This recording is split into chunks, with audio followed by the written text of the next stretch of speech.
Assalamualaikum warahmatullahi wabarakatuh. Waalaikumsalam warahmatullahi wabarakatuh.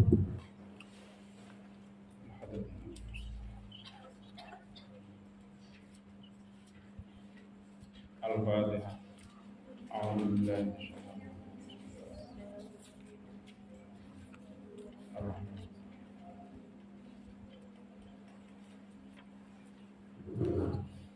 Bismillahirrahmanirrahim. Qala al-mu'allif rahimahullah ta'ala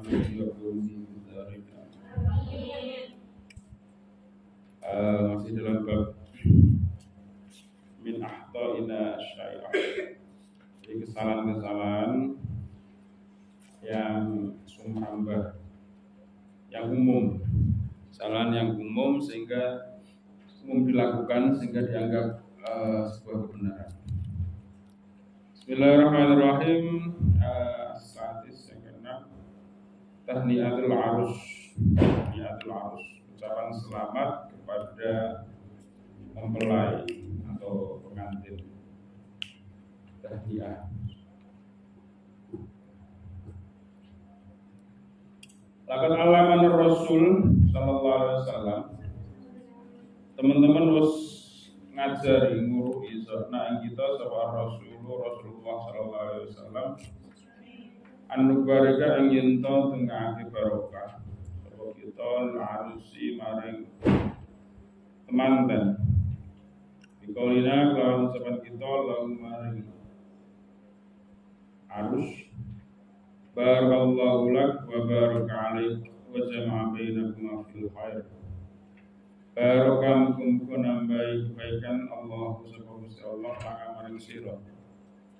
Wa baraka alaik lan muga nambahi keberkahan Allah alaika yang atas sira.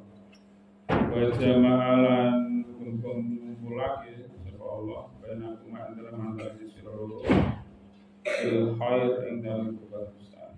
Jadi doa ini yang diajarkan oleh Rasulullah, ya barakallahu lak wa baraka alaik. Jadi ada yang menggunakan laka sama alaika. Jadi semoga Allah memberkahi kamu dalam kebaikan. Semoga Allah memberkahi kamu juga ketika juga tidak dalam keadaan baik-baik saja. Artinya dalam keadaan baik maupun dalam keadaan kurang baik, semoga tetap mendapatkan berkah dari Allah. Dan semoga Allah mengumpulkan kalian berdua, suami istri ini tadi, dalam kebaikan. Ini doa yang diajarkan oleh Rasulullah. Bukan doa-doa yang seringkali kita ucapkan. Happy wedding samawa itu sakinah mawaddah. Itu bukan doa yang diajarkan Rasulullah. Itu bid'ah ya. Gaya-gaya dewa. Doa yang diajarkan Rasulullah adalah barakallahu lak wa baraka alaik wa jama'a bainakuma fil khair. Jadi kalau kalian mendoakan teman kalian atau siapapun yang sedang menikah pakai doa itu, karena doa ini yang maksur, yang diriwayatkan atau diajarkan oleh Rasulullah secara langsung. Kalau sakinah, mawaddah, warahmah, sekarang kita tambah sama raba. Sakinah, mawaddah, rahmah, wal barokah. Itu tidak seperti doa yang diajarkan oleh Rasulullah sallallahu alaihi wasallam. Walakin ba'dun nasi yaqulun, tetapi sebagian manusia walakin ba'dun nasi yaqulun iku padha ucap sapa annas lahu marang arus birrafa'i wal banin. Ya, ucapan birrafa'i wal banin. Semoga arrofa rukun harmonis walbanin lan duwe anak-anak lanang. Juga sempat didoakan semoga sakinah itu harmonis anteng. Tapi didoakan birrofai walbanin. Sebenarnya doanya juga bagus, sama-sama bagus. Cuman ini bukan doa yang diajarkan oleh Rasulullah. Bahkan watil ka min adatil jahiliyah. Watil ka ta mengkono doa itu min adatil jahiliyah, sang adate wong jahiliyah qabla Islam. Jika ada orang menikah, orang-orang jahiliyah itu mendoakan pasangan suami istri yang baru menikah tadi birrofai wal banin. Semoga selalu harmonis, selalu bahagia.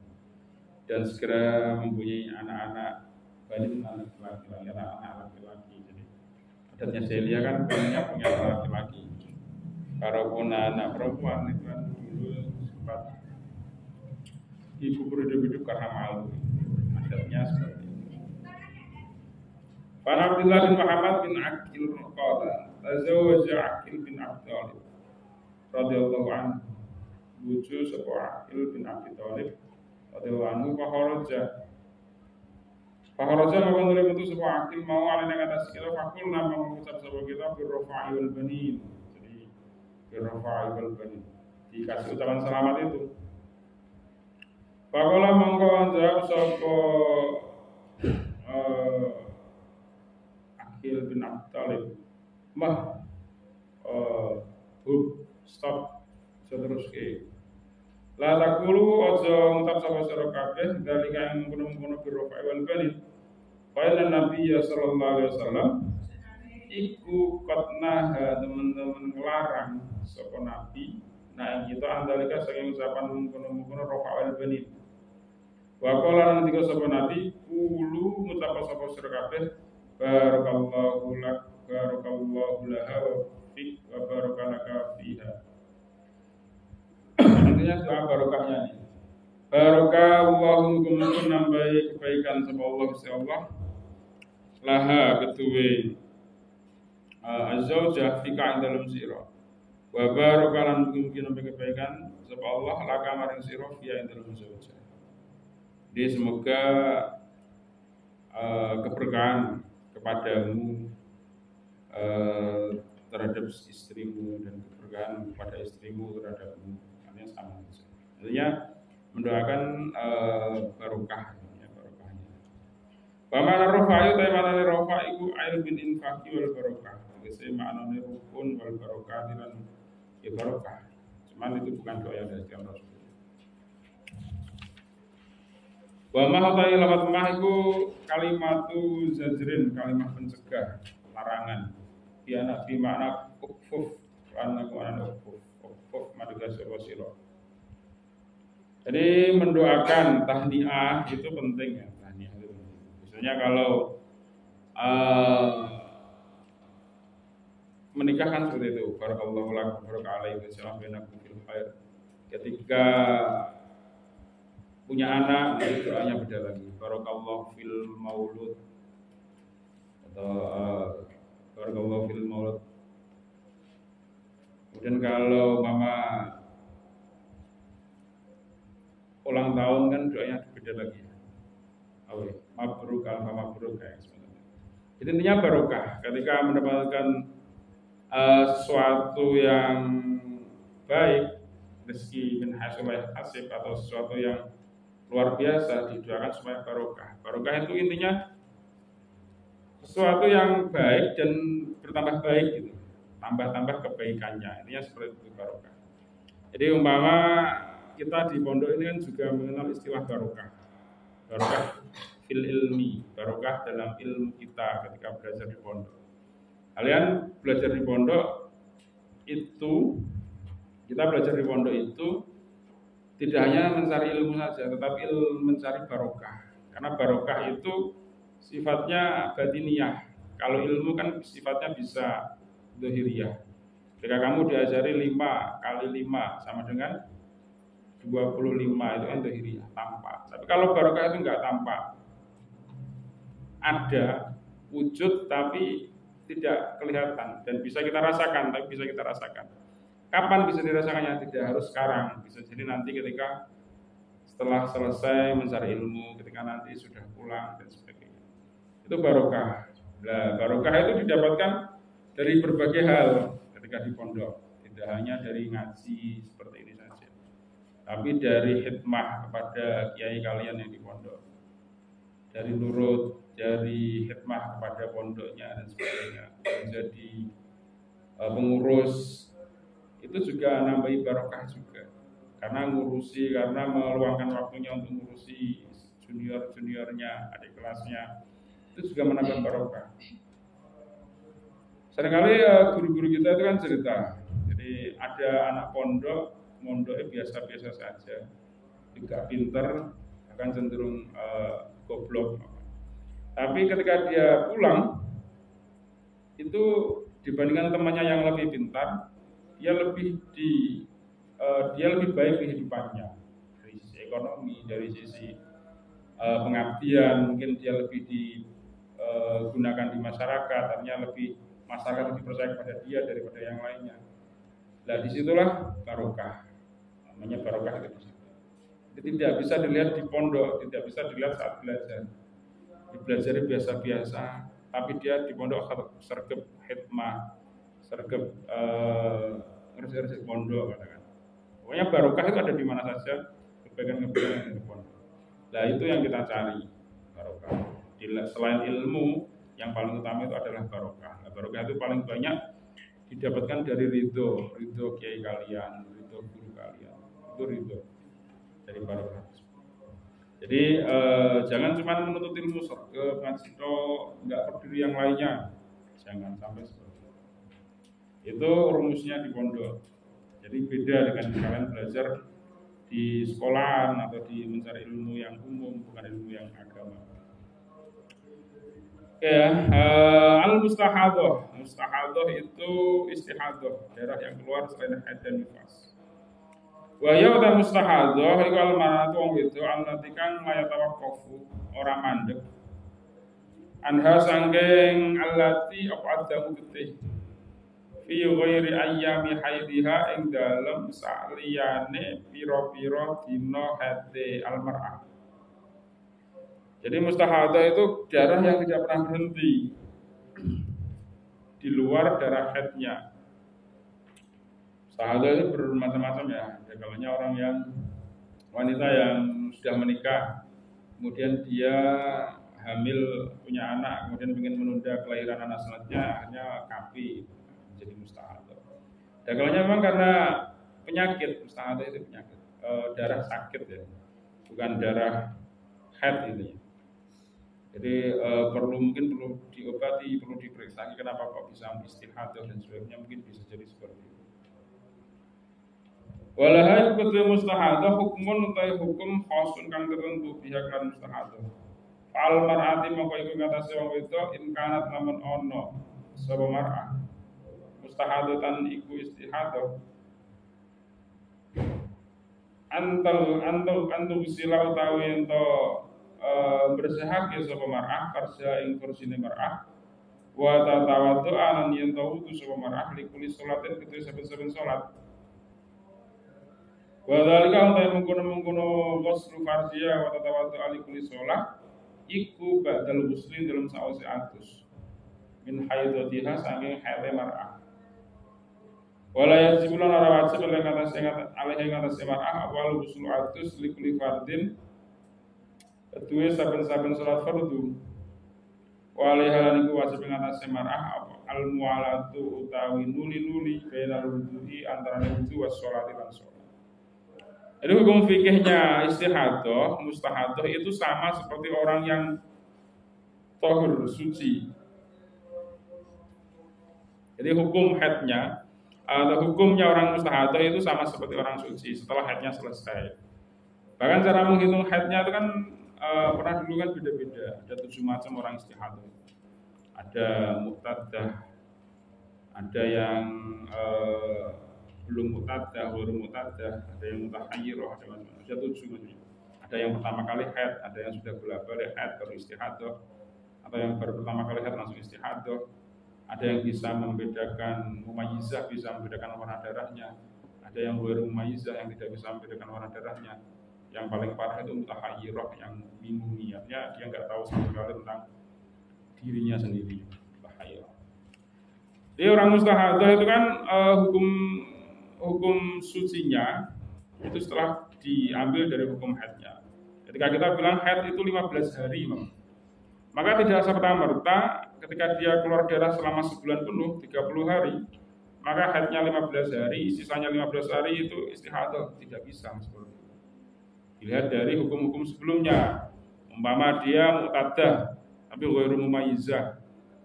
Dia sudah haid beberapa kali, dia hafal bilangan haidnya. Kemudian ternyata di bulan yang seterusnya ini dia istihadah, maka dilihat haid-haid sebelumnya.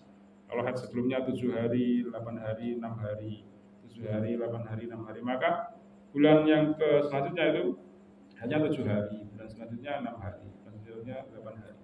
Dilihat adatnya seperti apa, daurnya itu seperti apa. Baru sisanya ini ternyata masih keluar darah lagi, maka baru disebut apa? Istihadah. Ada yang bisa membedakan warna darahnya antara darah qawi sama darah dhaif.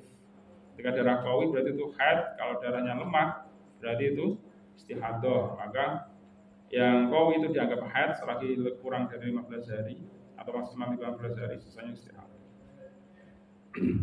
Jadi kalau orang wanita sedang istihadah, ketika mau sholat maka harus membersihkan farjinya dengan kapas atau dengan apa saja, dengan air.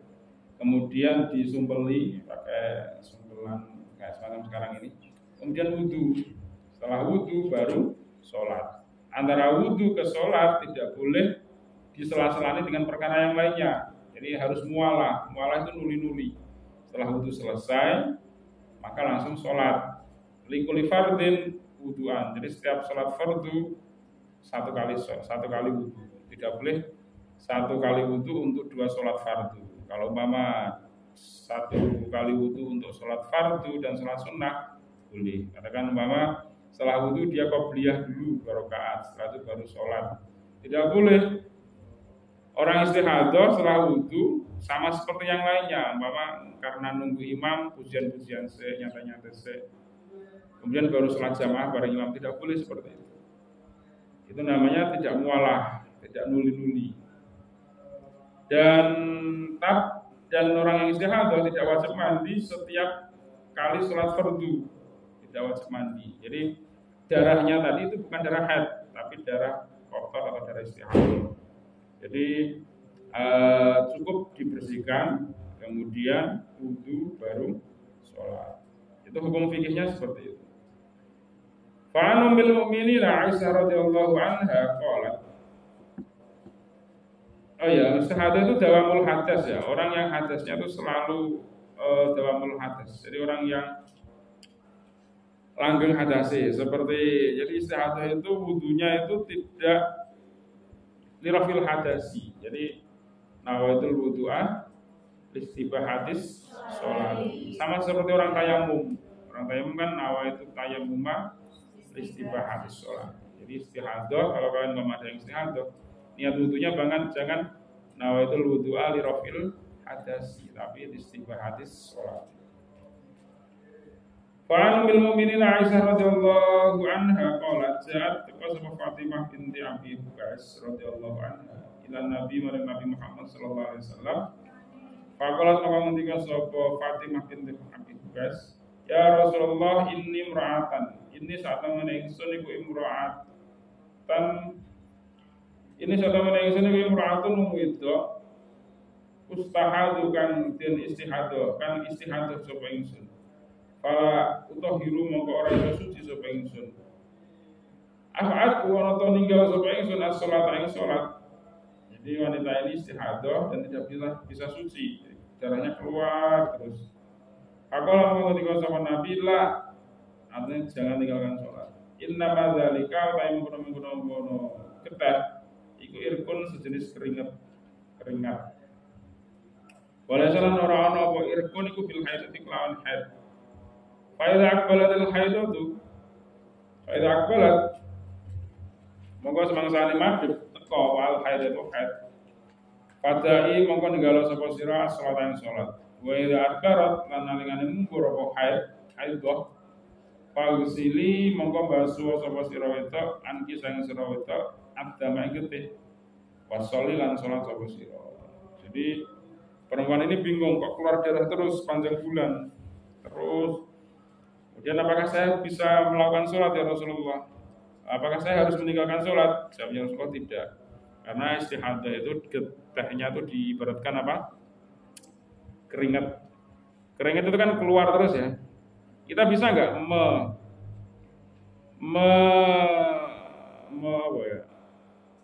mencegah keringat untuk tidak keluar, bisa apa nggak? Kan nggak bisa. Jadi keringat itu sama-sama sesuatu atau sama-sama cairan yang keluar dari dalam tubuh kita, tetapi dia tidak najis. Dia apa? Suci. Suci artinya tidak najis maksudnya.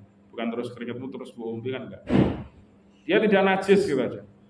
Lah, kenapa kok kencing itu sama-sama keluar dari tubuh kita tapi itu najis? Kalau dilogikakan karena keringat itu kita tidak bisa mencegah dia untuk keluar seperti itu.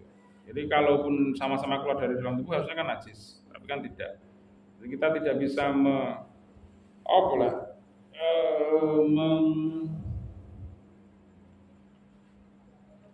menahan keluarnya keringat, tapi kita bisa menahan keluarnya air kencing. Jadi si istihadah ini juga sama. Istihadah ini darah ini dianggap sama seperti keringat. Karena seorang yang mustahadah itu tidak bisa mencegah keluarnya darah ini. Darahnya keluar dengan sendiri, keluar terus.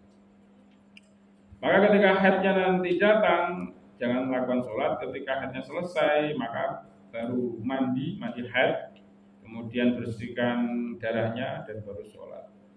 Jadi tetap dalam 1 bulan itu ada hitungan haidnya. Tidak 1 bulan terus dihitung mustahadah semuanya kan enggak. Dalam 1 bulan daur atau putaran 1 bulan itu ada haidnya, ada istihadahnya dengan ketentuan-ketentuan yang seperti tadi, semacam orang istihadah. Wa madamatil mar'atu tusolli. Wa madamat lan selakine langgeng sapa mar'atu wong wedok iku tusolli salat sapa mar'ah fa inna muqasa temene kelakuan yahikum haqi li zawjiha maring bojo lanange mar'ah apa ayatnya yang tonekani sapa zauj ha ing mar'ah wa in kanat senajan ana sapa mar'ah mustahadatan. Nah ini poinnya.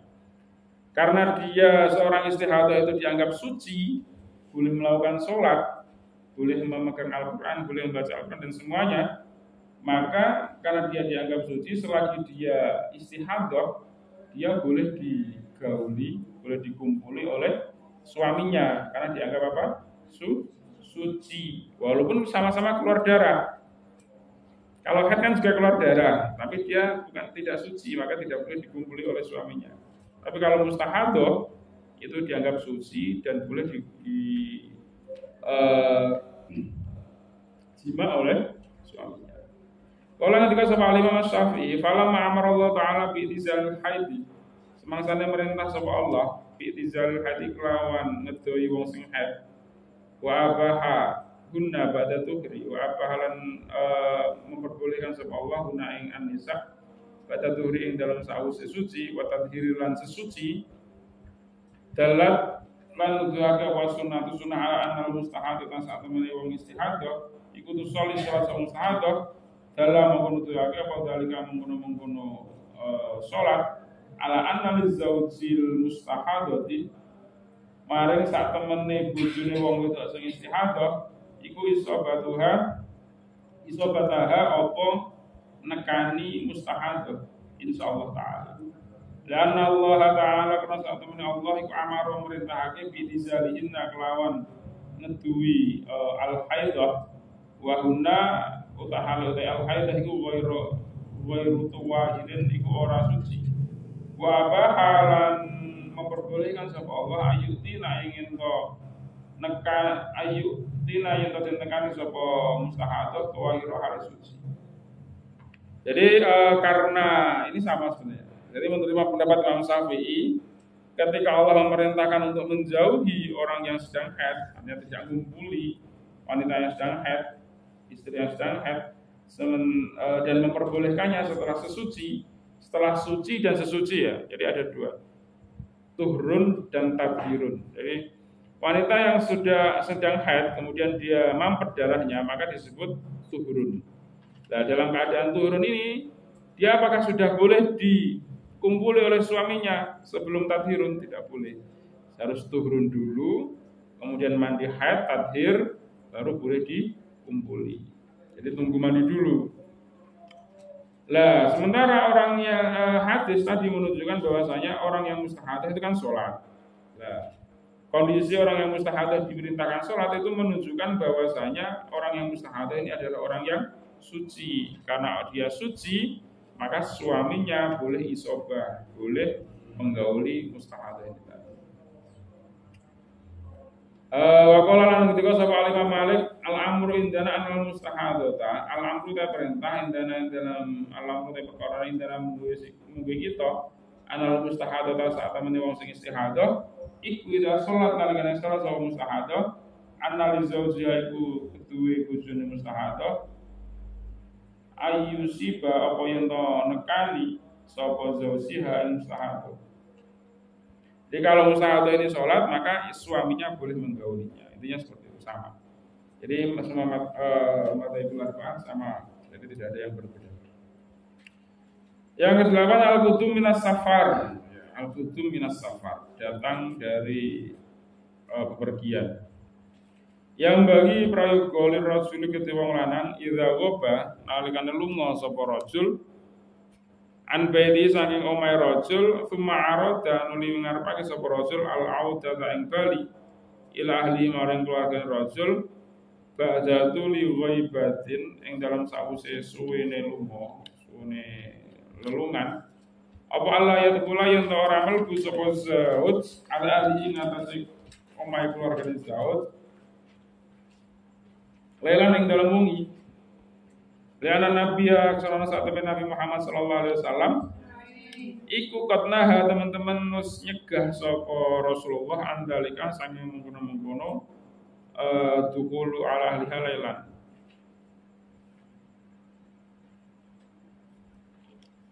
Jadi etikanya seperti itu. Nahyunya seperti itu.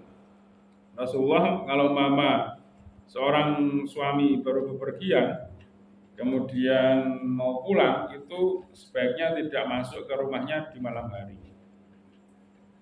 Apa alasannya? Karena bisa jadi istrinya nanti tidak tahu apakah itu benar-benar suaminya atau tidak suaminya. Kalau dikorelasikan dengan zaman sekarang, sebenarnya nggak terhubung. Karena zaman sekarang kan ada HP. Kalian seorang suami bisa ngabari dulu ke istrinya kalau dia akan pulang malam ini, bahwa setelah merantau ke Surabaya atau ke Jakarta atau lama nggak pulang ke Malaysia, terus dia pulang akan ngabari. Walaupun datang, masa mamanya dia datang ke rumah, biasanya datangnya tengah malam atau malam hari, masa dia nggak boleh masuk ke rumah kan? Tetap harus kan karena dia sudah memberitahu istrinya, maka boleh masuk. Jadi nahyunya ini sebenarnya karena khawatir si istrinya itu tidak tahu kedatangannya. Fa'in Jabir bin Abdullah radhiyallahu anhu maqala nah Rasulullah sallallahu alaihi wasallam ayat ruko ing yen to mulih sapa ar-rasul wong lanang ahlahu ing bojone rasul lan dalem mungi ayat khawana krana kuwatir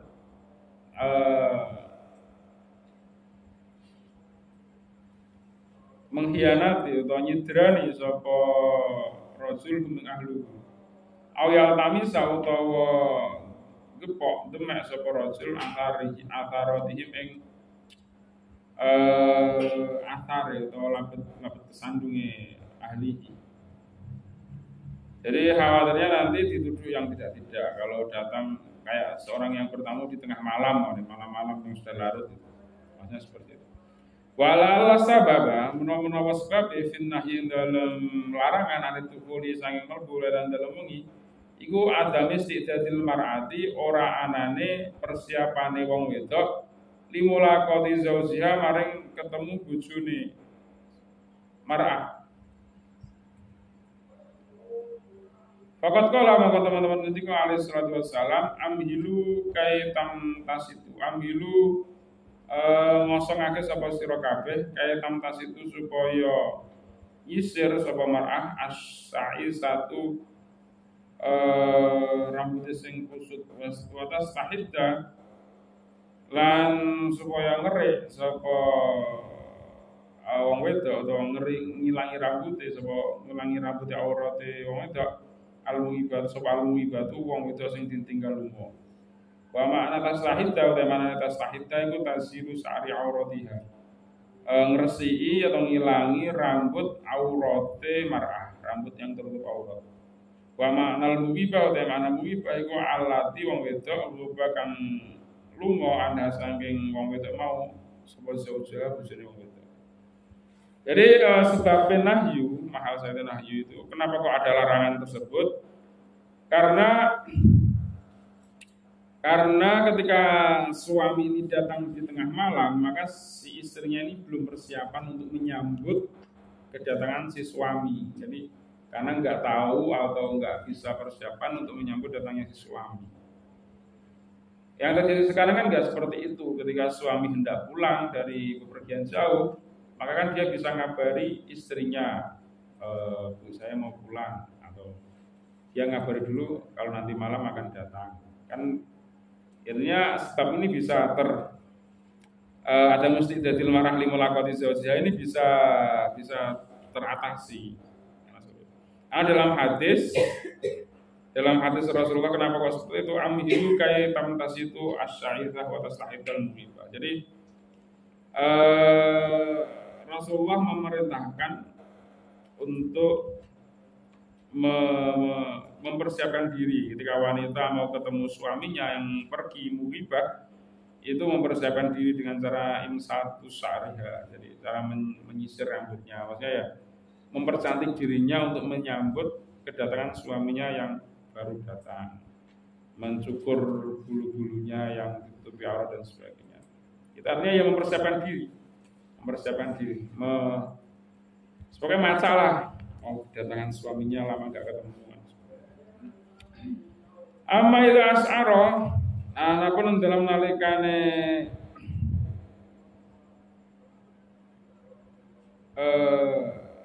nyebarake, artinya ngabari sapa zauj ahlahu ing keluargane zauj bi mau'idi kutumihi kelawan janjian tekane zauj, fala ba'sa mongko ora apa-apa apa ayat kula yen to mlebu sapa zauj alaihi ing atase ahlu ayo waktasa ayi wakten ing dalam dindine waktu saangger-saangger sapa zauj.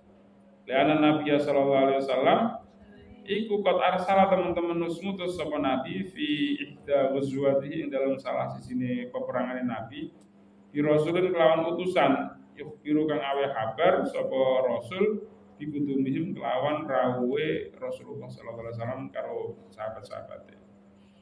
Jadi kalau sudah memberikan kabar dulu dia mau datang, maka tidak masalah, dia mau datang kapan saja. Mau datang tengah malam, mau datang menjelang subuh, mau datang kapan saja. Yang penting sudah memberikan kabar dulu. Karena dalam sebuah hadis ketika Rasulullah berperang dalam salah satu peperangannya, beliau menang, bahwa sudah menang dan hendak pulang mengirim utusan dulu ke Madinah bahwasanya rombongan tentara Rasulullah akan datang, maka itu tidak apa-apa. Walhamdulillahi ala tamami atas kesempurnaan. Sudah khatam ya ini? Khatam, kita masuk ke dawaul hamdi wadik, obatnya sedih dan gundah gulana. Allah alam bisawab. Ini kalau khatam sekarang dan tidak ada tambahnya lagi kan ya kenaan kalian. Bukan kenaan kalian. Nanti kalian sedih kalian. Lain-lainnya ngaji, kalian gak ngaji itu kan sedih. Assalamualaikum warahmatullahi wabarakatuh.